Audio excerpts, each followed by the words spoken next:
Buenas noches, muchas gracias por venir. Les damos la bienvenida a esta actividad que es la presentación del libro Josué de Castro y la diplomacia del hambre. A continuación, invito al embajador de Brasil, señor Pablo Pacheco.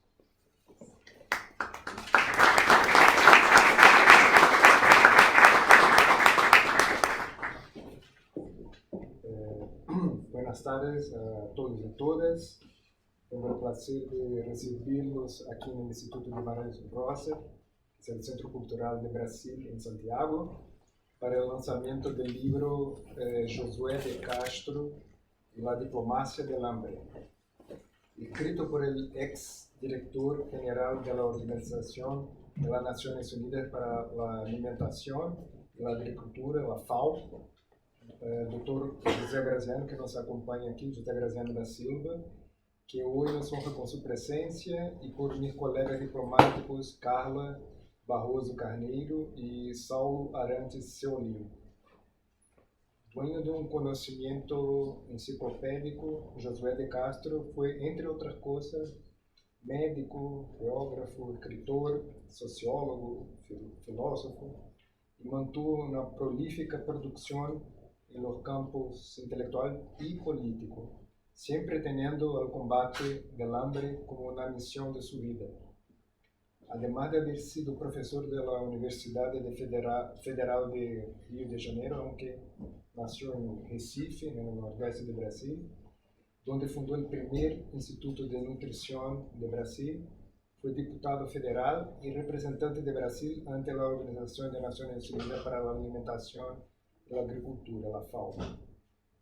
Después de la instalación del régimen militar en Brasil, en 1964, fue destituido de sus cargos y debió partir al exilio en Europa, donde fue profesor de la Universidad Paris-Ouest y dirigió el Centro Internacional para el Desarrollo, donde realizó una importante contribución a los estudios en esta área.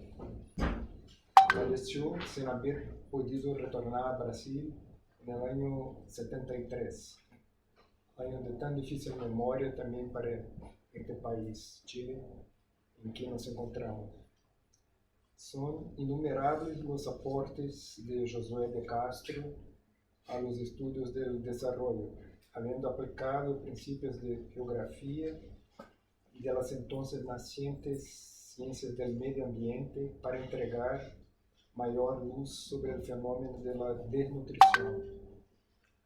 Sus obras, que hasta hoy integran el currículo de las principales universidades del mundo, ayudaron a caracterizar el hambre como un fenómeno político y geopolítico, resultante de las desigualdades socioeconómicas y de las disparidades entre las naciones, y yo diría dentro de las naciones. Su libro más conocido, La Geografía del Hambre, publicado por primera vez en 1946, contribuyó a crear una concepción enteramente nueva sobre los desafíos del subdesarrollo, anticipando temas que se combinarían con importantes banderas defendidas por Brasil y otros países, como por ejemplo la descolonización y la reivindicación por un orden económico internacional más justo. Lamentablemente, vemos como los temas defendidos por Josué de Castro a lo largo de su prolífica carrera permanecen actuales y relevantes. Asuntos como seguridad alimentaria, combate al hambre, endeudamiento de naciones empobrecidas y sustentabilidad mantienen su relevancia en la agenda internacional e inclusive integran las prioridades brasileñas para el G20. Brasil está en la presidencia del G20 este año. La obra y los pensamientos de Josué de Castro ayudaron a moldear la política externa brasileña, y por ello es oportuno el lanzamiento por parte de la Fundación Alexandre de Gusmão de este libro que hoy presentamos en su versión traducida al español. Además de hacer justicia a su prolífica carrera, Josué de Castro y la diplomacia del hambre contribuye a presentar su vida y su obra a una nueva generación que tiene mucho que aprender con sus estudios y su dedicación. Muchas gracias.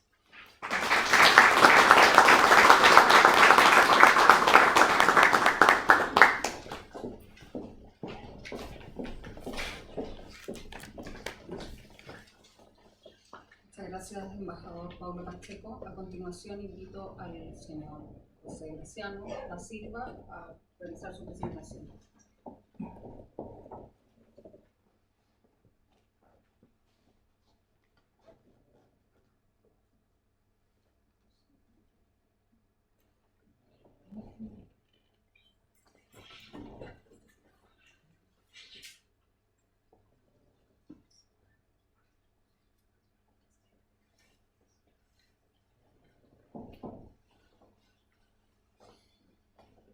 Buenas noches.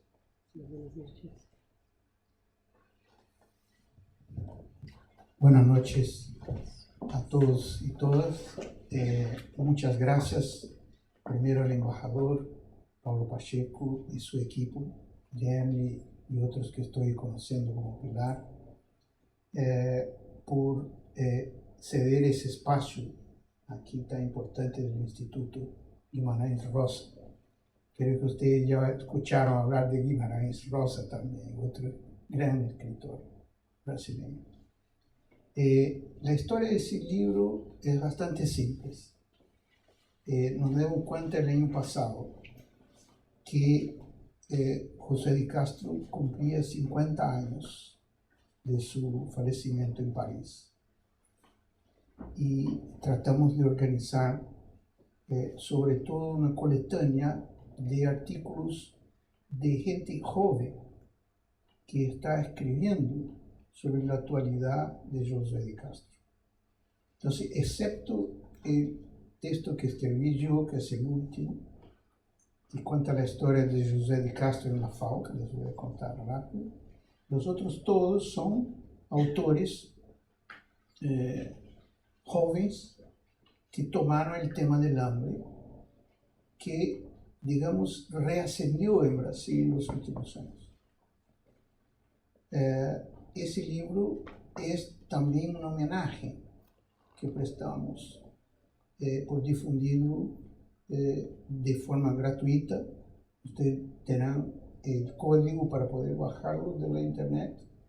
Hasta ahora está en portugués y español, pero la edición en inglés deberá estar pronta, prometida por lo menos hasta fines de julio. El 24 de julio, Brasil, en Río de Janeiro, va a presentar la propuesta de la Alianza Global contra el Hambre, una tentativa de movilizar países en todo el mundo para combatir el hambre en un conjunto integrado de políticas. Bueno, yo voy a...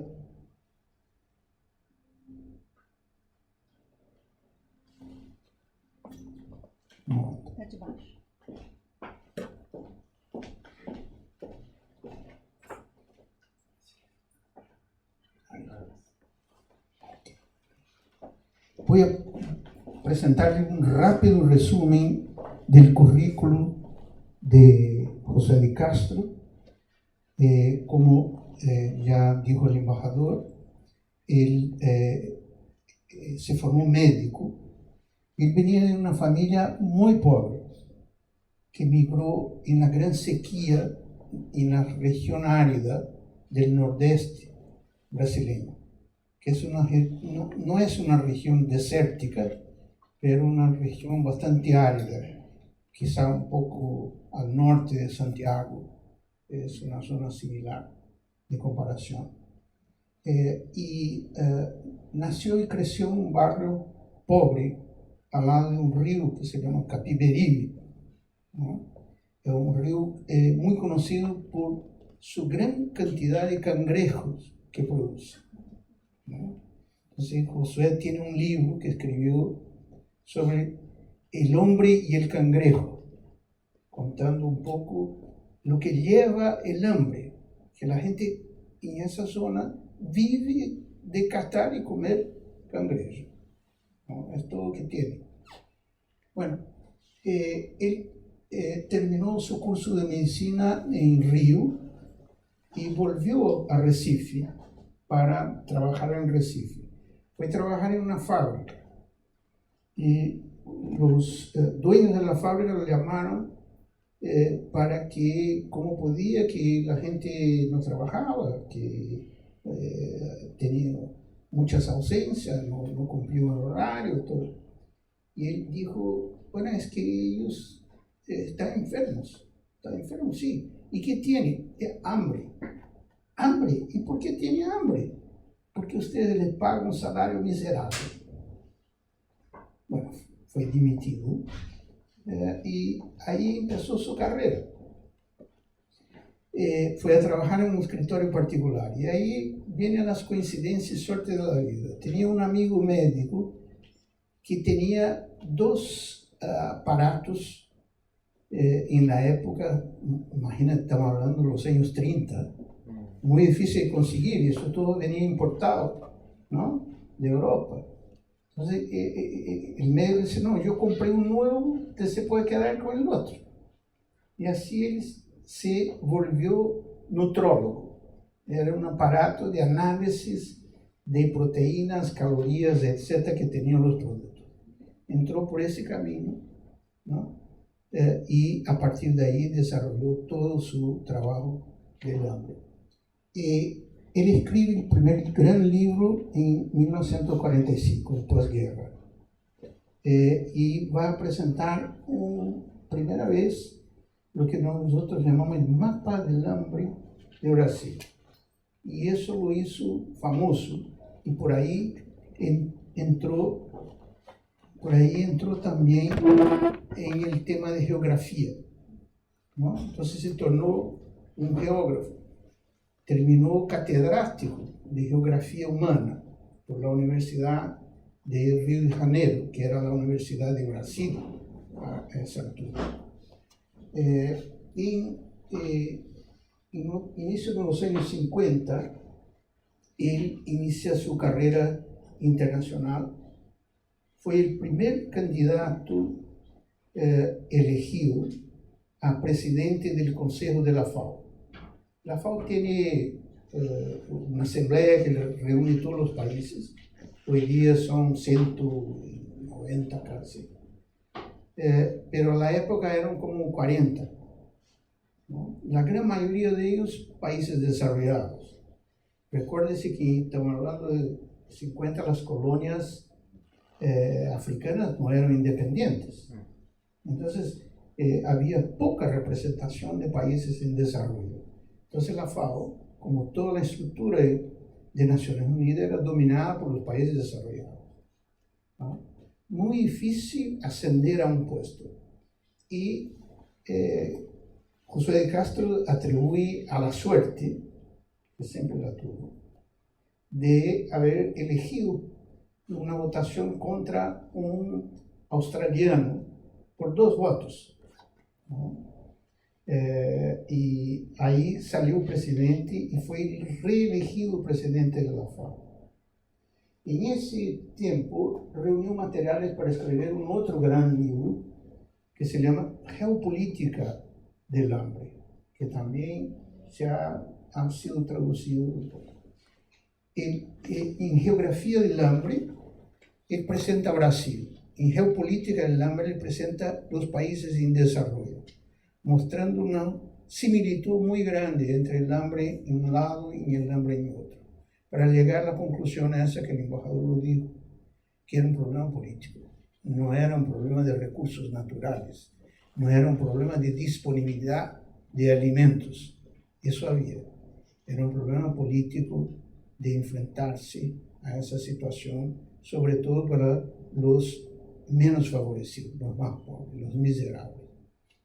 Prefería alemán. También, como ya dijo, en 64, con el golpe militar, él tiene sus derechos políticos suspendidos y no puede volver a Brasil. Y va a trabajar en Francia y publica una serie de libros, entre los cuales el Geopolítica del Hambre. Muere en 73, un año que ya recordó, y sobre todo muere en agosto, 15 días después de Pablo Neruda, que era un gran amigo. Era también amigo de Allende, que usted sabe, era médico. Su hija, tiene una hija, Ana María, que se dedicó a eso, escribe que él estaba muy deprimido. Y la muerte de los dos amigos terminó por liquidar, ¿no? Y él no pudo volver a Brasil. Repatriaron sus restos mortales en un ataúd cerrado, no se pudo abrir, lo enterraron casi secretamente, solo con la familia, ¿no? Y así permaneció olvidado, prohibido, durante muchos años. Entonces, lo que estamos intentando hacer también es recuperar eso, ¿no? Ese espacio, gracias a la Fundación Guzmán, que ha editado el libro. Eso es la portada del primer libro que mencionó, Geografía del Hambre, de 1946. Y aquí a la derecha, el primer mapa del hambre. Va a ver que lo que está en rojo es lo que él llamaba el hambre endémica, el hambre que había de forma permanente. Y es muy interesante ver que está esa parte que está al lado derecho, el número 2, es el litoral del nordeste de Brasil, que es la zona cañera, la zona más rica de Brasil, Colonia. Entonces ese contraste entre miseria y riqueza ya era de origen en Brasil, y hambre permeaba eso. Y la otra, el hambre endémica en Amazonía. Ahí sí la dificultad de acceso físico a la alimentación, excepto la gente que vive en las zonas ribereñas al lado del río, tiene posibilidad de tener una alimentación mejor, ¿no? Eso es todo. Pero en las otras partes no había hambre, excepto de forma que él llamaba epidémica, que es la parte 3, que es donde él vivió cuando niño, donde viene su familia, que es el interior del nordeste de Brasil, que llamamos sertão, ¿no? Una zona lejana del litoral, ¿no? Eso es eso para tener una idea cómo ha evoluido el hambre en Brasil desde que tenemos estadísticas. Y aquí me reporta una estadística que es la inseguridad alimentaria. Todas las cosas simples de la vida son muy difíciles de medirse, ¿no? O de definirse, ¿no? Hambre es una. Hambre es muy difícil. Hay definiciones, digamos, cuántas calorías debe comer, no sé qué, pero es muy difícil. Preguntar y responder. En general decimos que tenemos hambre cuando está cerca de la hora del almuerzo, ¿no? Y mi abuela decía, eso no es hambre, eso es apetito. Tiene voluntad de comer, es otra cosa. Hambre es otra cosa. Bueno, ven que de 2004 va reduciendo el hambre, va se tornando menos roja hasta el año 2013. En 2013, Brasil sale, no hay un pointer aquí, ven el mapa, ¿no? 2013 Brasil sale del mapa del hambre del mundo, lo voy a mostrar enseguida. Pero después, como todo pasa, al parecer no pensábamos que el hambre podía volver. nos descuidamos. No lembramos que tenemos que comer todos los días y que hay que tener políticas públicas para sostener eso, para los que no pueden ceder a eso. Brasil destruyó todo lo que se había construido en el periodo 2004-2013, una década, se perdió entre 2018 y 2022, y ahí llegamos a lo peor, que fue la pandemia. La pandemia encuentra Brasil desarmado, sin políticas públicas contra el hambre, y ahí se torna rojo. El hambre llega a un nivel, la FAO estimó 70 millones, somos 200 millones, un tercio, 33%, ¿no? Pero 70 millones son casi 4 Chiles, ¿verdad? Es mucha gente, ¿no? Imposible vivir en un país así, porque la degradación social, la fractura social, ¿no? Terrible. Bueno, eso es el mapa del hambre de 14, y ven que Brasil está ahí, un ciclo, está por la primera vez en la historia en blanco, ¿no? Que había erradicado, testado por la FAO. Y eso para tener una idea de los últimos números, ¿no? La línea azul es la seguridad alimentaria. Seguridad alimentaria es cuando uno come 3 reflexiones al día, diario. Tiene seguridad alimentaria, ¿no? Seguridad alimentaria. Y hay una baja de la seguridad alimentaria y después una curva ascendente muy rápida de 2 años que se recupera. Después, post-pandemia y el primer año del gobierno Lula. El primer año del gobierno Lula, aquí están los números, son capaces de reducir el hambre de 33 millones a 9 millones, ¿no? Un número muy fuerte. Sabíamos cómo hacerlo. Era un tema de decisión política de hacerlo y de prioridad política. Y eso se hizo, ¿no? Es el resumen de la historia. Pero vea, seguimos con un número que es muy importante, ¿no? Son 8 millones que pasan hambre, que digamos, severa. Pero en total, sumando todas las formas de inseguridad alimentaria, llegamos a más de 20 millones, ¿no? 20 millones en un Chile. No es poca cosa. Entonces, hay que seguir en eso, ¿no? Y eso es lo que falta hacer. Aquí tiene el código. Si quieren descargar, apunten sus celulares, está disponible. O pueden entrar en el sitio del Instituto Hambre Cero. A ver si tengo aquí. No, desafortunadamente no tengo.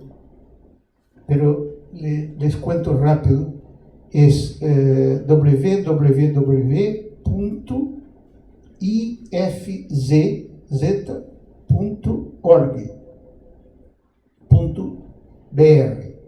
y ahí lo pueden descargar, ¿tá? Instituto Fome Zero, fome es hambre, hambre cero, ¿no? Lo pueden descargar. O entonces apunten sus celulares, ahí lo tienen como de descargar. Tenemos algunos ejemplares.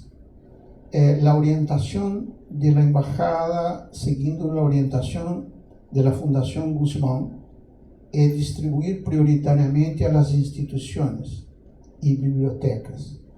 Entonces, si alguno de ustedes representa una institución o biblioteca que quiere llevar, con gusto les entregaremos un ejemplar.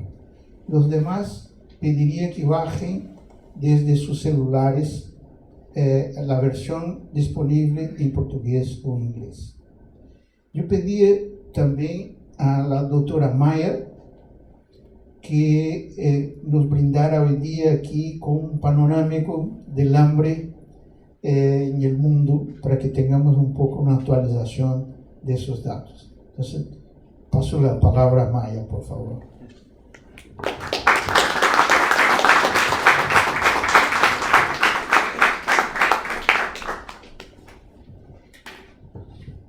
Bueno, buenas noches. Gracias por venir. Sí voy a hacer un poco la tarea que de Graciano, pero voy a empezar con un cuento también. Yo creo que este libro, bueno, agradecer obviamente, ¿no?, la embajada de Brasil por esa invitación, los colegas que vinieron, a Graciano.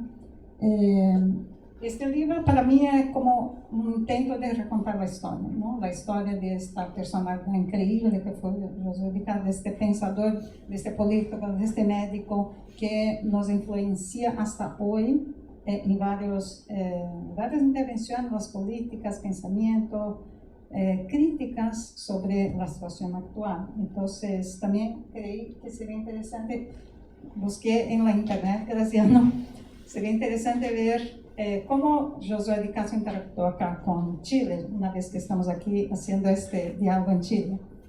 Y encontré este artículo de Ercilla de 1960, no sé si tú conocías, Graciano, que es una escuela de verano para los estudiantes de Derecho, no sé si tienen que ser personas de Derecho, de la Facultad de Derecho de Chile, de la Universidad de Chile, perdón. Tenían esas escuelas de verano y llamaban, ¿no? Y todavía creo que hay esas escuelas de verano. Esta es de 1960 y contó con la presencia de Josué de Castro y Raúl Prebisch. Aquí también están colegas de CEPAL, entonces yo me quedé imaginando un diálogo entre Raúl Prebisch y Josué de Castro. Esto sí se puede encontrar en la internet, pero quería solo resaltar algunos, porque acá hay extractos de que cada uno mencionó en esta escuela de verano. Y estos extractos para mí son muy representativos de su pensamiento en la ocasión y exactamente se refleja muy bien en el libro. Entonces, primera crítica, ¿no? La crítica a los neomalthusianos, los malthusianos, también este es el punto principal de José de Castro, que dijo Graciano, el hambre y la pobreza no son ocasionadas por causas naturales, como decía Malthus.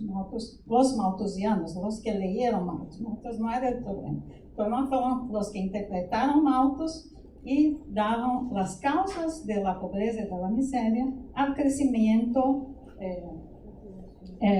¿cómo se llama? Logarítmico, digamos, de la población. Entonces daban las causas del hambre a las propias personas, a las propias familias, como si ellas fueran las culpables de su condición. Y su principal crítica es esta, ¿no?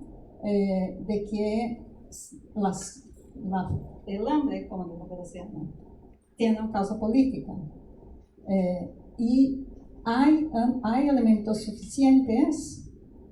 Y no hay culpa de la naturaleza. La naturaleza sí hay alimentación suficiente, pero hay una explotación de la riqueza mediante procesos destructivos que permiten a las grandes potencias obtener materias primas para la industrialización contra los intereses de las grandes masas humanas. O sea, ya es una habla muy revolucionaria, ¿no? Mirando en el mundo de dónde se produce esta riqueza, dónde se industrializa, de dónde se extrae y dónde se queda esta pobreza. Esto, ¿no? Control del nacimiento no es la respuesta, que era la ocasión, era la respuesta que se promovía, pero sí el desarrollo económico y social de las naciones. Y ahí yo creo el diálogo interesante con Raúl Prebisch, que obviamente tenía exactamente este punto de vista. Esa diferenciación entre hambre, que él dijo, ¿no?, agudo y crónica, también está en este mismo artículo. ¿Por qué es importante esta diferenciación, ¿no?, que también Graciano mencionó? Porque se conocía, se sensibilizaba mucho en la ocasión los episodios de hambre, ocasionados por sequía, por inundaciones, por enfermedades, ¿no?, en muchos países. Entonces se veía esto como una cosa episódica. de causas naturales, pero episódica. Y eso llamaba mucho la atención de los medios en la ocasión, con mucho más el uso del término hambruna, ¿no? Que está en el libro. Hay un capítulo muy interesante del origen de los conceptos de hambre que usó Josué de Castro.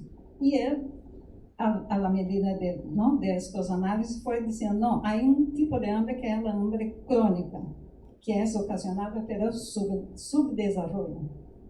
Entonces, a los pocos se fue reemplazando, ¿no? En la literatura el término hambruna por el término hambre crónica, que existe por causas de subdesarrollo.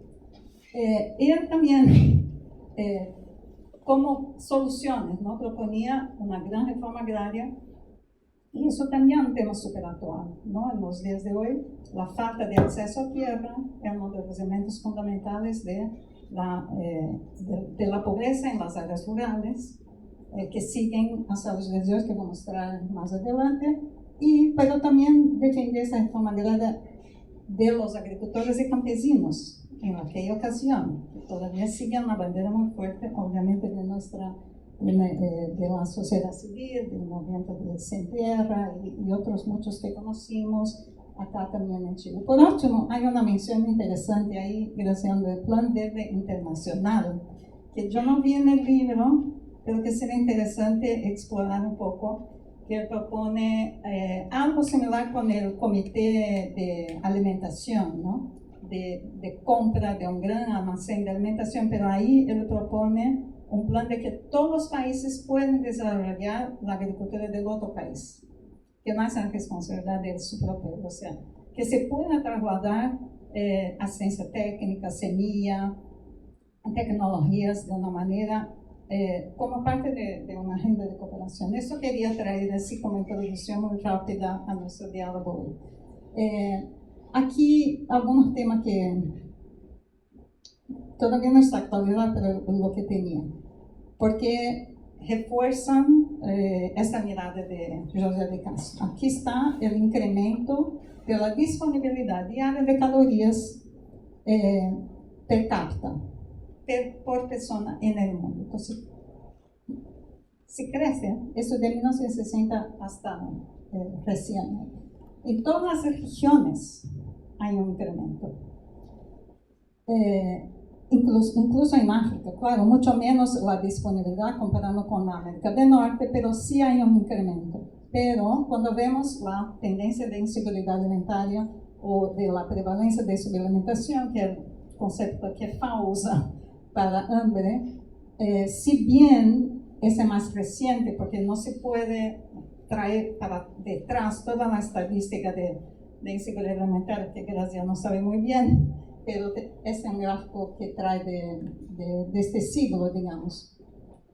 Logramos, acá hay un gráfico de la región, reducir hasta el 2014, eso no fue solamente en Brasil, fue en toda la región. Hay un tema económico muy fuerte, de la crisis económica que todavía sigue afectando acá muy fuertemente a la región, y seguimos en incremento desde entonces, hace 10 años que no logramos reducir. Sí, ya CEPAL ya nos alerta que difícilmente vamos a lograr la meta de erradicar el hambre hasta 2030, y por eso está llamando el Congreso del Futuro de los Países este año, más un intento de llamar la atención de todos los países para esta situación, ¿no? Y también corroborando, ¿no?, la tesis de Josué de Castro, las tendencias de pobreza y extrema pobreza son muy similares a las de inseguridad alimentaria. Ustedes pueden ver que, ¿no?, la misma situación, bajando ahí hasta 2014, subiendo adelante. En tanto, tasa de pobreza y extrema pobreza de nuestros colegas de CEPAL, que muestra que la causa de la inseguridad alimentaria no está asociada a no disponibilidad de alimentos o de calorias, pero sí la mala distribución de ingresos, que hace con que 33% de la población acá en la región, ¿no?, esté en pobreza, y más o menos una proporción similar están en inseguridad alimentaria. acá es un poco un intento, ¿no? Estamos siempre hablando de reducción de desigualdad, que es el factor fundamental de la generación de la pobreza, porque si tenemos una mejor distribución de ingresos, obviamente vamos a tener menos pobres o extremadamente pobres, y esta desigualdad cae, pero cae en un ritmo muy lento, muy bajo. Y entonces sí es un tema estructural, obviamente, de la región, ¿no? Que, como llamamos, es un tema de pobreza y desigualdades estructurales, su permanencia, su persistencia, el tema de afectar desproporcionadamente mujeres, pueblos indígenas y afrodescendientes, los altos niveles de informalidad y bajos niveles de productividad, y también la población ahí rural, donde se concentra la pobreza, muy vulnerable a los choques climáticos, que afecta también, que genera que esta situación siga, ¿no? Aquí también datos de FAO y CEPAL mostrando que hay un componente territorial, ya Graciano ya mencionó en Brasil, hay un componente territorial en el hambre, hay una concentración mucho más alta, en algunos casos 3 veces, dos veces entre áreas urbanas y rurales, y esta desigualdad, como ustedes pueden mirar, es permanente, no cambia. Estructuralmente, las áreas rurales tienen el doble de pobreza y pobreza extrema que las áreas urbanas. Misma cosa, los temas de baja productividad, y es un dato de 2000 a 2021, o sea, en 20 años, la calidad de este empleo, tanto en áreas urbanas como en áreas rurales, y ustedes ven al sur están los empleos de baja productividad, se permanece estable.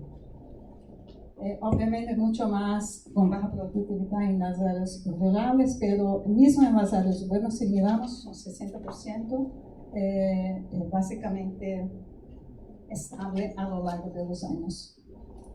Aquí, 86% en el tema agricultura. Sabemos que la agricultura es un sector que trae dividendos importantes a los países, en principal en América del Sur, pero es donde se concentra más la informalidad y con cada vez menos ocupación de trabajo. ¿No? Entonces, todo eso está asociado a esta lectura, para mí, de José Picasso, de las causas estructurales de la pobreza. Aquí también añadido otro dato importante, que es la diferencia de seguridad alimentaria entre hombres y mujeres, y la línea, esta verde más clara, con esta amarilla, la verde más clara es la inseguridad alimentaria en mujeres, moderada y severa, y esta amarilla es en hombres. Esa distancia ella es más alta acá en la región. Ustedes pueden mirar que en el mundo es una diferencia más chica, mismo en África, increíble la diferencia, obviamente, entre inseguridad alimentaria severa y la moderada y severa, pero que la diferencia es mucho más evidente acá en esta región, pero de todas maneras en todas las regiones la inseguridad alimentaria es más evidente en las mujeres. Y aquí también quería añadir, todavía no tenemos, me gustaría tener datos de inseguridad alimentaria también para condiciones étnicas y raciales, pero uso ahí de nuevo los datos de CEPAL, con algunas comparaciones de datos de pobreza para personas no indígenas ni afrodescendientes, indígenas y afrodescendientes, y aquí sí miramos la gran diferencia que hay por pobreza según estas condiciones en diferentes países, ¿no? En Ecuador, en Colombia, México, Brasil. Son los últimos datos que encontré, por lo menos, y tenemos que seguir poniendo evidencia en eso y tener esos datos actualizados, porque es esto, el hambre tiene sexo, tiene raza, tiene color y tiene lugar. Perdón. Bueno, un tema importante que Josué de Castro nos traje, el tema de acceso a tierra. Y aquí también sabemos que esta región cuenta con la distribución de tierra más desigual del mundo y que 1% de las fincas, digamos, concentra más de mitad de toda la superficie agrícola. Es uno de los factores que ocasiona más concentración, digamos, de activos. Tenemos también el hecho de una baja titulación de mujeres en relación a hombres. Solo 20% de los titulares de esas unidades agrícolas son mujeres, solo 10% jóvenes. Un tercio de las tierras ocupadas por pueblos indígenas no cuentan con derechos de tenencia legalmente reconocidos y solo 5% también de la presencia territorial afrodescendiente es conocida legalmente, ¿no? Algunos indicadores ahí para alimentar un poco más el debate. Y aquí también la distribución de algunos países, yo sé que está un poco chico, pero son de Uruguay a Perú, digamos, ¿cuál es el porcentaje de tierra manejado por 1% de las exportaciones? Que explican este dato que mencioné, que 1% de las exportaciones en promedio ocupan 50% del territorio, pero en Perú, por ejemplo, llega a casi 80%, acá en Chile también, casi 80%. El tema de tenencia, ¿no? El tema de tener un catastro de tierra actualizado. Ningún país de América Latina tiene este catastro actualizado, solo uno tiene completo. 1 en cada 5 personas tienen inseguridad en sus derechos de tenencia y casi 70% de los asesinatos de personas defensoras de derechos humanos fueron de pueblos indígenas relacionados a tierra o al medio ambiente. Todo esto en el contexto que estamos hablando de las causas subyacentes del hambre en los días de hoy. Josué de Castro me decía, ¿no? La hambre epidémica, la hambre por situaciones de distancia o por situaciones de vulnerabilidad al cambio climático. Aquí estamos mirando cada vez más un incremento de la temperatura y la afectación a los eventos que llamamos altos o extremos. Y hay una distribución, sí, desigual en términos de países que tienen más esta vulnerabilidad o no, pero en fin, estaremos todos en este mismo umbral. Un tema que también quería traer, ¿no? Que no estaba obviamente en los temas de Josué de Castro, pero para mí las raíces de la mala alimentación, sea por falta o por exceso, por mala calidad, son las mismas causas estructurales. Y ahí vemos también desde 2000, ¿no? Es un gráfico aquí de este siglo, que la tasa de obesidad en adultos ya ha crecido, ¿no? De 20 a casi 30% acá, en diferentes subregiones acá. Acá está en el mundo, si ustedes pueden ver, esta es la línea del mundo, aquí está nuestra región. Y también la tasa de sobrepeso en niños menores de 5 años sigue en incremento. Aquí está, y cada vez más podemos tener los datos muestran, ¿no? Si bien antes no había mucha claridad en términos de en qué clase de ingreso se concentra o qué clase de ingreso de países se concentra más el sobrepeso y obesidad, ahora está cada vez más claro que son los países de ingreso bajo, de bajo ingreso, y las familias más pobres. Entonces, las familias más pobres son afectadas doblemente por la carga del hambre o de la malnutrición en términos de una mala calidad, de no acceso a nutrientes necesarios, y al mismo tiempo, por esta mala calidad, le lleva a problemas de sobrepeso y obesidad que condiciona otras enfermedades que llamamos no transmisibles.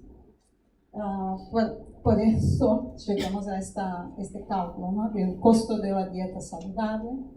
que en comparación con otras regiones, acá esta región tiene el costo de la dieta más alta en relación al mundo, de casi $4 por día.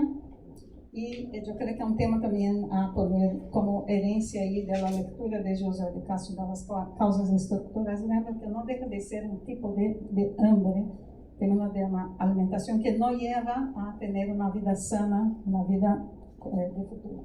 Bueno, quería finalizar. José de Castro fomentó en FAO la acción cooperativa entre países. Este fue un gran legado. Intentó más do que logró. En el último capítulo que Graciano reconstruye un poco, ¿no?, todo el intento de la creación de la FAO, que sea una organización que de hecho tenga poderes de garantizar el acceso a la alimentación, y se tornó más una organización de asistencia técnica de lo que él imaginaba. Lean el último capítulo. Pero tenemos aquí espacios posibles de trabajar multilateralmente con países que quería mencionar, obviamente la fuerza tarea de repente para establecer esta alianza global contra la pobreza, ¿no?, liderada por Brasil, la cumbre sobre sistemas alimentarios, que seguimos ahí intentando fortalecer esta agenda, indo allá de propiamente mirar solo la producción, pero mirando desde la producción hasta el consumo. El Plan para la Seguridad Alimentaria y Nutrición y Erradicación del Hambre de la CELAC, que fue lanzado en 2015, ahora logramos relanzar ahí también con el apoyo de la FAOSA 2020. Obviamente todos los espacios de la COP, porque estos elementos tienen que estar asociados a un ambiente sano con una vida sana, como juntamos las agendas de hambre con el cambio climático, pensando en un futuro mejor. Esto es lo que quería presentar. Gracias.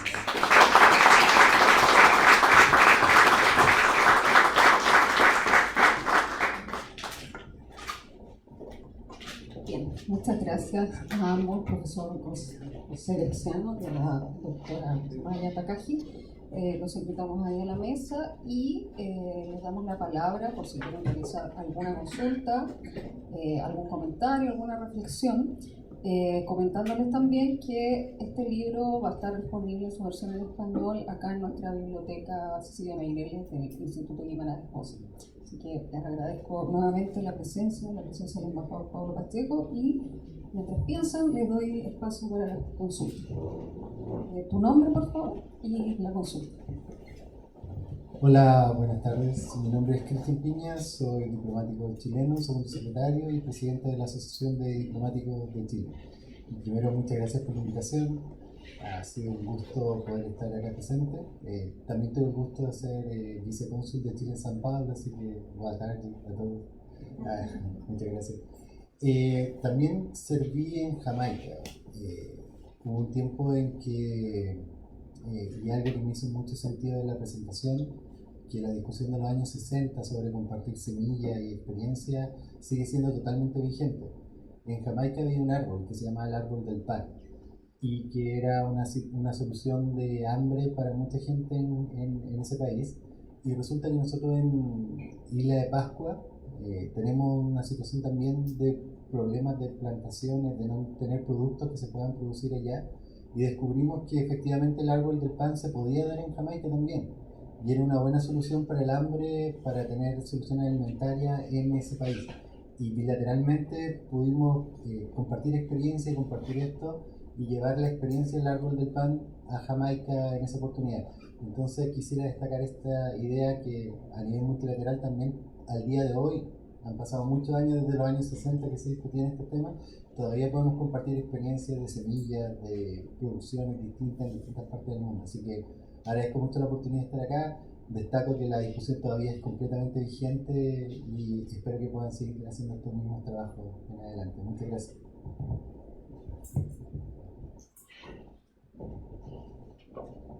Hola, muy buenas noches. Bueno, me presento, yo soy Samuel Ibarras, soy periodista, y solo quisiera acotar que me parece que la discusión sobre el tema del hambre hoy día en el mundo contemporáneo muy actual, a partir de que está en la agenda multilaterales de varios países, ¿no? Vemos en África, en el Medio Oriente, y destacar un poco Brasil como una cuna donde se reflexionó muchísimo desde los años 60 con todas estas desigualdades estructurales que genera como corolario el tema del hambre. Estoy pensando, por ejemplo, en autores como Teotonio dos Santos, ¿no? Que fueron muy importantes para la reflexión, que en Chile en los años 70, en el tiempo que se narra, también fue un espacio de vanguardia para reflexionar sobre lo que estaba acaeciendo en América Latina. En Chile tuvimos un centro que se llamó el CESO, ¿no? Centro de Estudios de Desarrollo Social, con economistas como Caputo, bueno, el mismo Teotonio que trabajó acá, su compañera Vania Bambirra. Fue un espacio de germen político reflexivo muy poderoso. Y por último tema, bueno, saludar, ¿no? El esfuerzo que ha hecho el gobierno de Brasil, el presidente Lula también, que ha sido un guaripola muy importante para posicionar el hambre como un problema político en la tierra hoy. Así que muy interesado en leer el trabajo. ¿Alguien más quiere comentar o reflexionar ahí para darle espacio al profesor Graciano y a la doctora Maya? ¿No? Bueno, paso la palabra y después, si se animan, podemos seguir conversando. Bueno, primero agradecer la presencia de ustedes.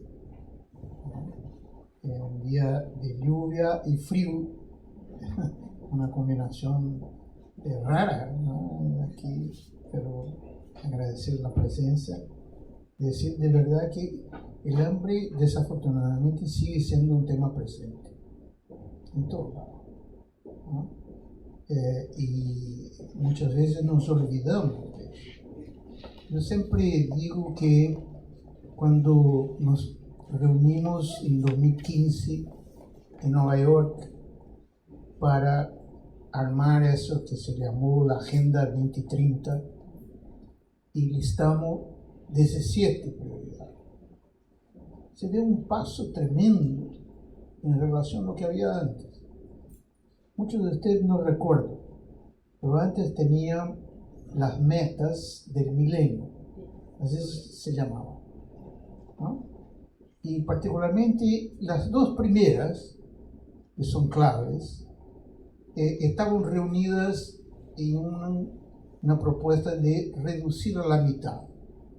Entonces, tanto la pobreza extrema, la miseria, no me gusta el tema pobreza extrema, miseria, la ausencia de todo, ¿no? Reducirla a la mitad. Lo mismo con el hambre, reducir el hambre a la mitad. Y eso salió desafortunadamente de una conferencia de la FAO, en el año 66, ¿no? Y se cuenta que en esa conferencia había un señor barbudo también que se levantó y dice, bueno, yo no voy a la colectiva de prensa. ¿Y por qué no va? ¿No? Es porque no sé qué decir a la otra mitad. Si acordamos de erradicar el hambre, reducirla a la mitad, ¿qué vamos a decir a la otra mitad? Bueno, el hecho es que el hambre se tornó central en la Agenda 2030. Y eso está calificado ahí de eliminar la miseria y el hambre. Erradicar el hambre es el objetivo número 2. Yo siempre digo que si no logramos cumplir el 1 y 2, no lograremos ninguno de los otros que vienen enseguida. Hay que asegurar educación para todos, como si el hambre y la miseria continúan. Salud a todos, como si el hambre y la miseria continúan. Entonces, es como una precondición. Y poco a poco nos vamos dando cuenta de eso. Que si no hay un cambio estructural que nos permite erradicar, no es reducir el hambre y la miseria, no lograremos los otros objetivos del mundo. En eso estamos. Y por eso el presidente Lula tomó la iniciativa de otra vez plantear una propuesta global, porque también eso decía Josué, no se puede pensar en erradicar el hambre en un sitio y no al lado, porque la gente se va a mover de un lado a otro, ¿no? Estamos viendo eso con esas fuerzas de las migraciones en nuestra región y en todas partes del mundo cada vez mayor. Y la gente que trata de salir del hambre, buscar una vida mejor, ¿no? Entonces, si queremos realmente apuntar a un otro mundo, un otro país, sin destruirlo, tenemos que erradicar el hambre a nivel global. Y esa es la propuesta que está haciendo Brasil y lo presenta ahora del 24 de julio.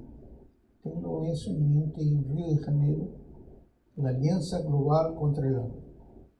Y de una forma muy sencilla, por la primera vez se pide a los países que listen lo que hacen para combatir el hambre. Y a partir de ese listado se va a tomar las experiencias exitosas y multiplicarlas. Esa es la idea, así decimos, ¿no?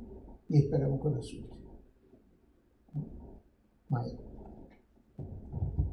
En verdad, también mucho más agradecer la presencia y decir que sí tenemos que seguir impulsando esta agenda, este tema que es la base de la civilización y desafortunadamente, ¿no? Decíamos, ya las lecturas actuales de CEPAL ya nos muestran que no vamos a llegar.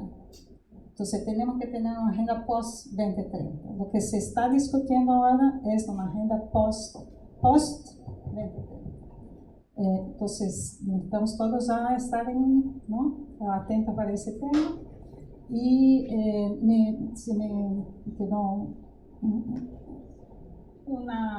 un pensamiento también, leyendo, ¿no? Leyendo el libro, leyendo un poco estas extracto, ¿no? que busqué en la presencia de José de Castro acá.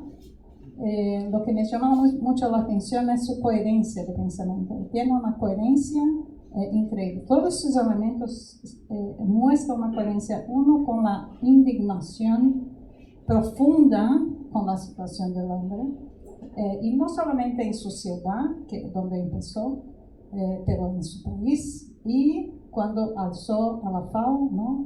una indignación al asesinato en el mundo. Entonces, es una persona que empezó como médico en una ciudad pequeña, ¿no? de Pernambuco, y que se saltó al mundo para denunciar esta situación y decir que sí, hay mecanismos, hay políticas, es posible erradicar.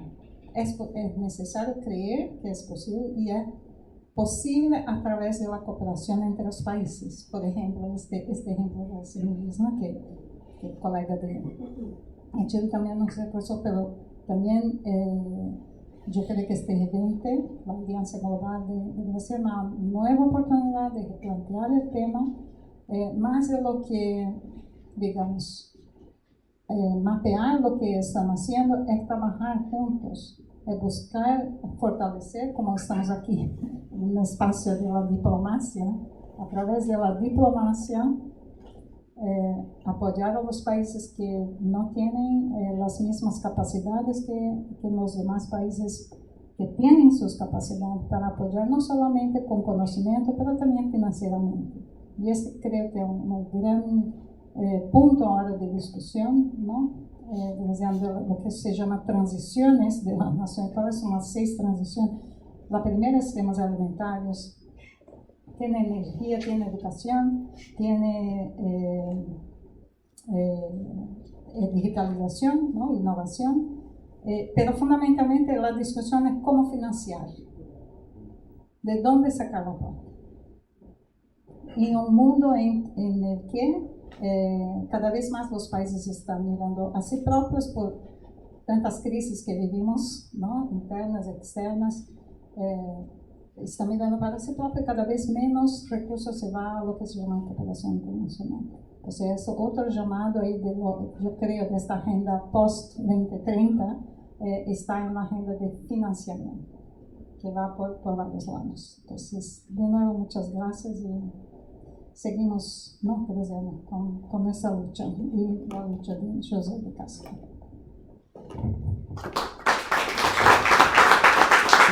Muchas gracias a ambos. No sé si hay alguna última pregunta o reflexión. ¿Sí?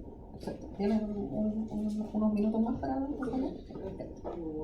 Me surgió ahora, Minero González, me surgió al escucharlos de la rabia. Yo tengo mucha rabia porque el hambre es palpable hoy día.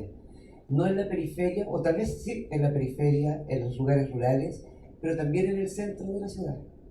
Se palpa hoy. Yo pertenezco a un colectivo en la comuna de La Reina, donde entregamos alimento a la gente, no porque tenga apetito, como decías tú, sino porque de verdad tiene hambre. Y hoy día, en el siglo XXI, me parece impresionante que siga existiendo eso. Entonces, tú hablas de cómo solucionarlo y que hay respuestas, pero yo siento que hasta ahora no ha habido ni una respuesta política para eso, y me parece de verdad muy terrible. Absolutamente, o sea, estoy indignada, y más escuchándolos a ustedes, es como no creerlo, con la tecnología, con los recursos, con la información que hay, que esto no se pueda solucionar, me parece inverosímil. Nada, eso quería agregar. ¿Alguna otra consulta o reflexión? ¿Sí? ¿No? Hola, ¿qué tal? Les saluda Enrique Zúñiga, diplomático en formación y estudiante de la Academia Diplomática de Chile, Andrés Bello. Quisiera hacer una consulta relacionada con lo siguiente. En las dos presentaciones se hizo un gran hincapié en la importancia que tiene para estas situaciones de hambre condiciones estructurales vinculadas con la desigualdad de ingresos. Y pensando ya tanto en lo que podamos avanzar con la Agenda 2030, pero también pensando ya en la Agenda Post-2030, quisiera conocer qué piensan ustedes en relación a poder seguir avanzando también en acciones que vayan en reducir las desigualdades. De hecho, uno de los ODS, que el ODS 10, está vinculado con la reducción de desigualdades. Y pareciera ser que todos estos objetivos de desarrollo sostenibles, para poder desarrollarlos, hay que avanzar en conjunto entre ellos, porque muchas veces están entrelazados. Quisiera conocer cuáles son sus reflexiones en esa línea. Muchas gracias.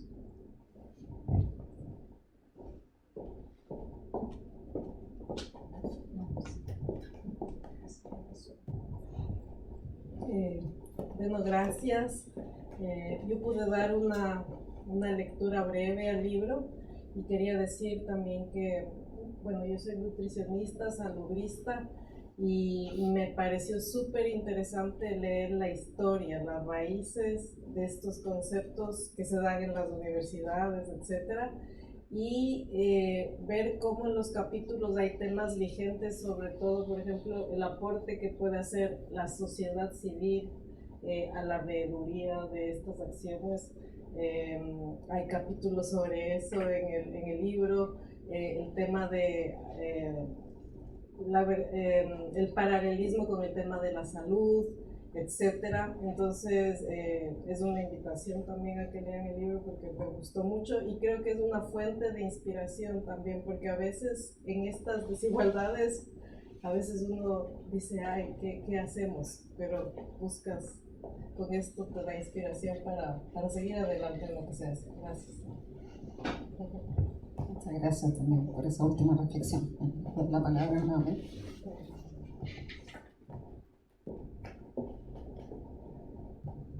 Bueno,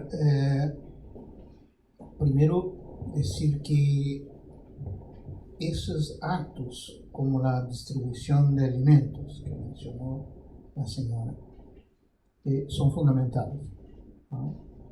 Aunque se pueda hacer todo, esa participación comunitaria, sobre todo, de acudir a los más necesitados, con entrega de alimentos es lo que alivia el hambre en el momento. Pero tenerlo siempre presente que eso debe ser complementado por otras acciones que escapan al ciudadano, ¿no? Tiene que ser hecho por el Estado. Ese es el punto. Pues hay que sensibilizar los políticos, el Estado, ¿no? Para que tomen las acciones debidas. El hambre es considerado un derecho humano por las Cartas de Naciones Unidas. Todos tienen derecho a comer. Eso es lo que dice. En Brasil, la Constitución está la garantía de la alimentación adecuada a todos, saludable, adecuada. Entonces, el Estado tiene que cumplir ese mandato, ¿no? Yo siempre menciono que el hambre es confundida con una campaña, como si fuera por época de Navidad, ¿no? Cosas así que hacemos. No puede ser eso. Tiene que ser una política permanente, una política de garantizar un derecho. Yes. Y ese me parece ser el camino al tema de la desigualdad. La desigualdad hoy día es que nosotros no atacamos el punto, ¿no? Pasamos a largo. Entonces, yo estoy trabajando ahora un tema que es los impuestos. ¿Quién paga impuestos?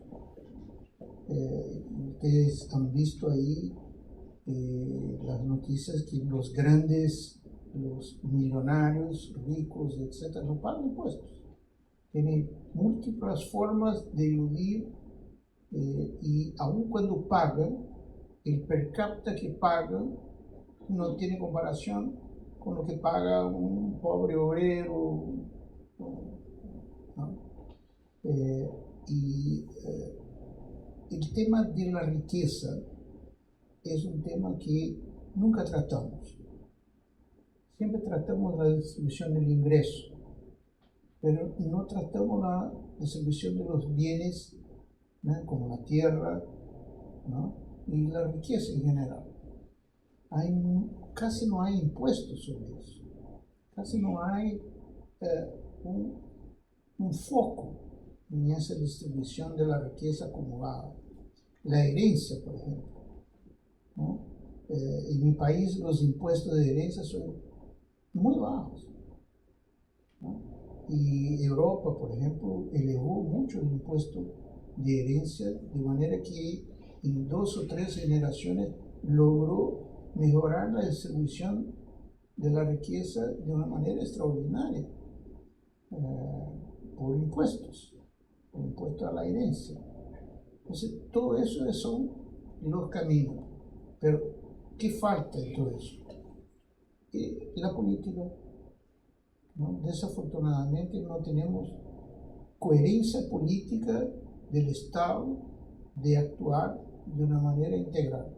El Estado está muy fraccionado, los partidos políticos están muy peleados, ¿no?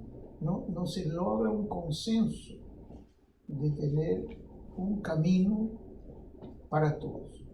Entonces, para un grupo aquí, para un grupo allá, y de ahí no vamos.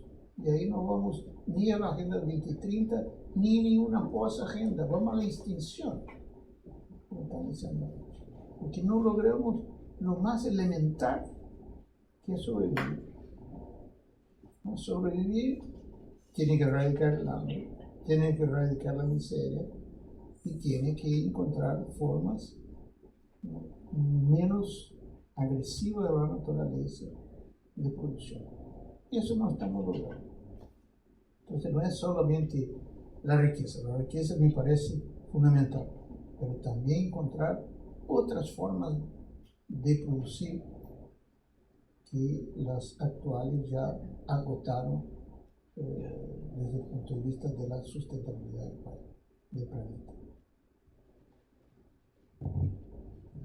Bueno, gracias. Solo añadiendo también algo más ahí, gracias a las colocaciones, ¿no?, la rabia, de la indignación, de no querer convivir con eso, el tema de la desigualdad, el tema de la nutrición.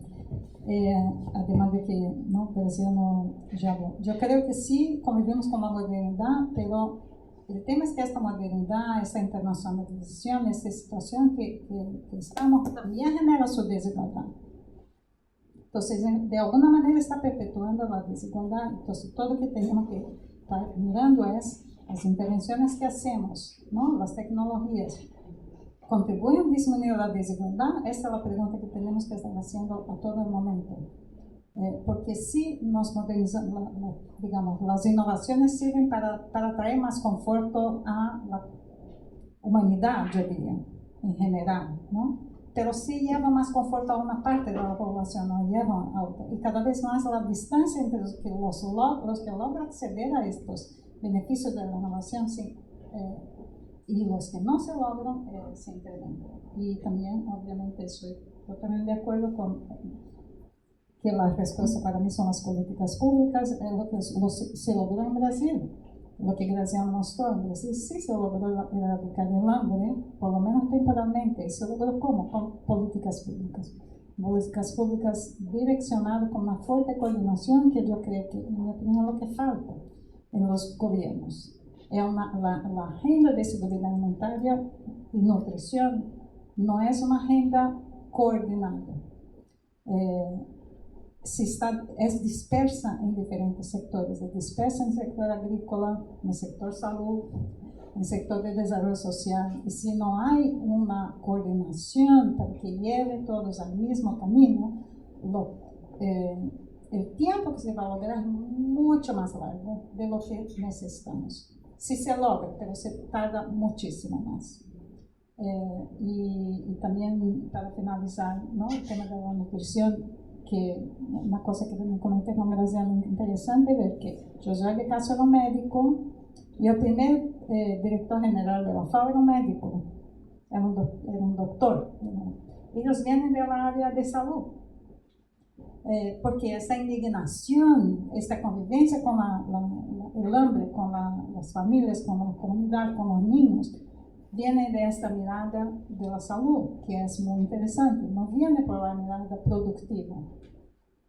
Pero es una agenda que ultrapasa, obviamente, el sector salud, porque la salud, tú estás mirando el resultado de todo un sistema, digamos, que no funciona desde la producción, ¿no? Hasta la transformación de esta producción, hasta el comercio, el transporte, llegar hasta el consumo de ese alimento que muchas veces no llega, porque no se llega a consumir, el impacto en la salud, pero en la salud no está la respuesta al tema del hambre. Y para mí ese es uno de estos temas que tenemos que profundizar en temas de gobernanza, ¿no? ¿Cuál es la gobernanza adecuada para resolver el tema del hambre y de la inseguridad alimentaria? Sí, solo quería hablar de eso. Gracias. Muchas gracias. Le damos un aplauso y le agradecemos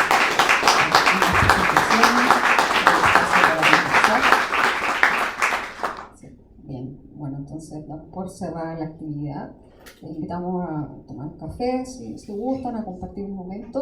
El libro, si es que a alguien le gusta todavía leer en formato papel, como les dije, va a estar disponible acá en nuestra biblioteca. Y ya nos vamos a coordinar también con la Academia Diplomática para que puedan disponer de algunos ejemplares.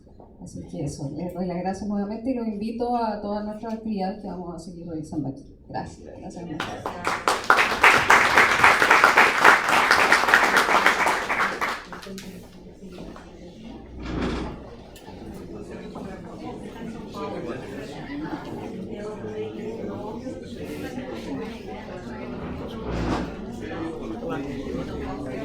Muchas veces.